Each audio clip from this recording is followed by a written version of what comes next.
እና እነዚህ ሰዎች እየተወኑብን ነው ብዬ ነው ማምነው። እንደውም በቅርቡ የሚጋቡም ይመስለኛል። ሰሞኑን እንግዲህ አዶናይና ጃኒ ተለያይተዋል የሚል ወሬ በስፋት በሶሻል ሚዲያ እየተሰራጨ ይገኛል። እውነት አዶናይና ጃኒ ተለያይተዋል ወይንስ ድራማ እየሰሩብን ነው? ማን ነው እንደዚህ ድራማ እንዲሰራ የሚያደርጉት? እና አዶናይ በራሱ የቲክቶክ ስቶሪ ላይ እንዲህ የሚል ጽሑፍ አጋርቷል። ሁለታችንም የራሳችን መንገድ መርጠናል። ስለዚህ ያለንበት ሁኔታ ተገንዝባችሁ ወደ ጭፍን ወቀሳ ባትገቡ ለሁላችንም ሰላም ይጠቅማል። አመሰግናለሁ። እና ብዙም ሳይቆይ ጃኒም በራሷ ስቶሪ ላይ ተመሳሳይ አይነት ነገር ፖስት አድርጋለች። ሰላም ፋሚሊ እንዴት ናችሁልኝ? ያው እንደሚታወቀው ከአዶናይ ጋር የፍቅር ግንኙነት ነበረን። አሁን ደግሞ በሰላም እና ክብር በተሞላበት ተነጋግረን ተለያይተናል። አንዳንድ ሰዎች ትምህርት ናቸው፣ መጨረሻ ግን አይደሉም። እወዳችኋለሁ ፋም። እና ይሄን ነገር ያዩ ብዙ ሰዎች የምርም ተለያይተዋል፣ እንኳንም ተለያዩ፣ ድሮም እቺ ልጅ ለዚህ ልጅ አትመጥነውም እያሉ አሉ። በዛው ልክ ደግሞ የምርም ተለያይተው ሳይሆን ድራማ እየሰሩብን ነው፣ ከጀርባው ሌላ ሚስጥር አለው የሚሉ ሰዎች አሉ። እና እዚህ ጋር ብዙ ሰዎች የምርም ተለያይተዋል ብለው ቢያምኑም የኔ ሐሳብ ምንድነው እነዚህ ልጆች ፒአር ስታንት ወይንም ሆን ተብሎ እየተሰራ ያለ ድራማ ይመስለኛል። ይሄን ነገር እያደረጉ ያሉትም የሰውን አቴንሽን ለመሳብ ወይንም የሰውን ትኩረት ለመሳብ ሰው ሙሉ በሙሉ ትኩረቱ እነሱ ላይ እንዲሆን እያደረጉት ያሉት ነገር ይመስለኛል። እና በውጪውም ዓለም የተለመደው ነገር ምንድነው በሶሻል ሚዲያ በጣም ታዋቂ የሆኑ ጥንዶች ትልቅ ኢንጌጅመንት ወይንም ሽማግሌ ለመላክ ወይንም ሰርግ ለመደገስ ምናምን ሲያስቡ ሆን ብለው ድራማ ይሰራሉ። ወይንም ተለያይተናል ወይንም ተጣልተናል የሚል ነገር ሶሻል ሚዲያ ላይ ያጋራሉ። ይሄም ነገር የሚደረገው ለምንድን ነው? ብዙ ሰዎች ለነሱ አቴንሽን እንዲሰጡ ወይንም ትኩረት ለመሳብ ተብሎ የሚደረግ ነገር ነው ማለት ነው። እና ጃኒ ባለፈው ሳምንት ላይቭ ላይ አዲስ ነገር አለ፣ አዲስ ሰርፕራይዝ አለ የሚል ነገር ተናግራ ነበር። እና አዲስ ነገር አለ ሰሞኑን በጣም በቃ ኤክሳይትድ አም ሶ ኤክሳይትድ ጋይስ። የሚገርም በቃ የሆነ ሰርፕራይዝ አላችሁ። መቤቴን ብያለሽማ ትልቅ ሰርፕራይዝ አላችሁ ለፋኖቼ። ይሄ ለፋኖቼ ነው፣ ለኔ እኔ ለምደግፉ መድኃኒዓለም አደንግጡ ችግር የለም። ሰርፕራይዝ አላችሁ፣ የሚገርም ሰርፕራይዝ። እና ባለፈው ትልቅ ሰርፕራይዝ አለ ጠብቁ ያለች ልጅ ዛሬ መታ ደግሞ ተነጋግረን ተለያይተናል ማለቷ ትንሽ ክላሽ አረገብኝ።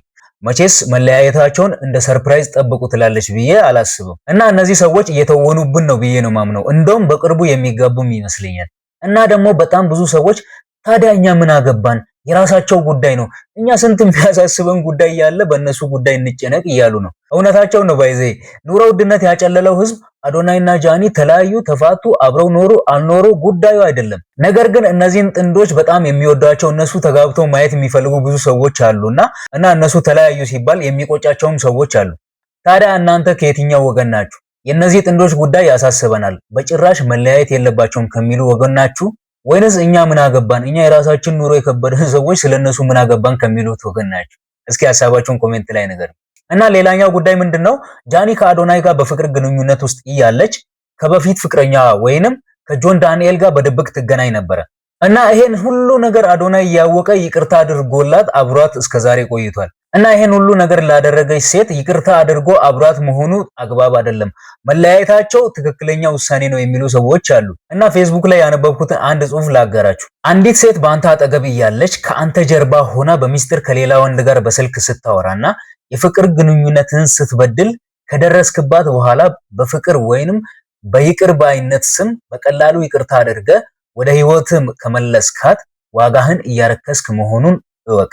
እንዲህ አይነት ስህተት የፈጸመችን ሴት ዳግመኛ ህይወት ውስጥ ስትምራትና የቀረውን የህይወት ዘመንህን በሙሉ ጥርጣሬ፣ በስቃይ እና በትልቅ ጸጸት ውስጥ እንድትኖር ነው የምትፈርደው። ምክንያቱም አንዴ ያጣችውን እምነት መልሶ መገንባት አይቻልም። ታማኝነት የፍቅር ግንኙነት ዋነኛ መሰረት ነው። ይህንን መሰረት የናደች እና አንተን ንቃ ከሌላ ወንድ ጋር የተሻገረች ሴት ወደፊትም ቀና ብላ ሌላ ወንድ ስታይ ወይም ሌላ አማራጭ ስታገኝ ለአንተ ያላት ቦታ ዝቅተኛ መሆኑ አይቀሬ ነው። ስለዚህ እንዲህ አይነት ባህሪ ያሳየችን ሴት ፍጹም አጠገቧ ልትገኝ አይገባም። ዳግመኛ በህይወት መንገድ ላይ ድርሽ እንዳትል ዞረህም ልታያት አይገባም። አንድ ወንድ ክብሩንና ማንነቱን አሳልፎ መስጠት የለበትም። ራሷን አንተንና የነበራችሁን ትዳር ወይንም ፍቅር ያላከበረች ሴት በፍጹም ልመናም ሆነ ይቅርታ ሳታደርግላት ርቀሃት በመሄድና የራስህን የህይወት መስመር በማስተካከል የራስህን ወንድነታዊ ክብር እና ስነ ልቦናዊ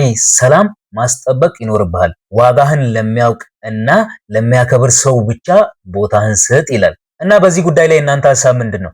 እናንተ በጣም የምትወዱት ፍቅረኛችሁ እናንተ ሳታውቁ ከናንተ ጀርባ ከሌላ ሴት ጋር ቢያወራ ወይንም ከሌላ ወንድ ጋር ብታወራ ሴቷም ለዛ ሰው ይቅርታ አድርጋችሁ ወደ ህይወታችሁ ተመልሱታላችሁ ወይንስ ያ ሰው አንዴም እምነቱን አጥቷል?